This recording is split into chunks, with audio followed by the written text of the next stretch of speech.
এই তো পেয়ে গেছি খাজানা, এখন আমরা অনেক মজা করব। হ্যাঁ ভাই, আজকে তো অনেক মজাই করব। হ্যাঁ ভাই চল। আরে ওকে জিজ্ঞেস করে গিয়ে দেখি। আরে দাঁড়াও, সোনা আর বাইক কোথায় পেয়েছো? আরে এইসব আমরা একটা জলপাড়া থেকে নিয়েছি। আরে আমারও লাগবে। তাহলে যাও জলপাড়া থেকে খুঁজে নিয়ে আসো।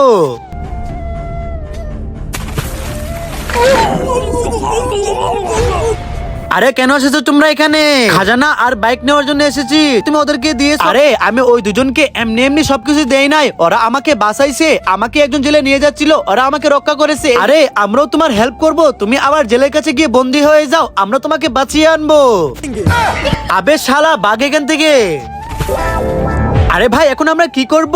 আরে এই জলপাড়ার হেল্প করতে হবে, কিন্তু অত কোনো বিপদে নাই। তাহলে চল বিপদে আমরা ফালাই।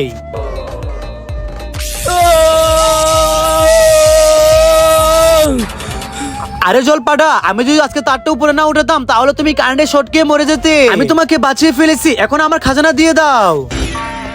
জলপাটা আমাকে একটা বাইক দাও। আরে তোকে কেন দিব? তুই তো আমার জান বাঁচাস নাই। হ্যাঁ আরে ভাই আমাকে তো খাজানা দেই নাই। আরে তুই এখন ওকে বিপদে পালা, তারপরে তুই খাজানা নিয়ে নিবি। হ্যাঁ ঠিক বলেছো। আরে এটা কি ছিল রে? আরে এখন তুমি দেখবে, দেখো। আরে বাঁচাও আমাকে, কেউ বাঁচাও, আমি গেলাম।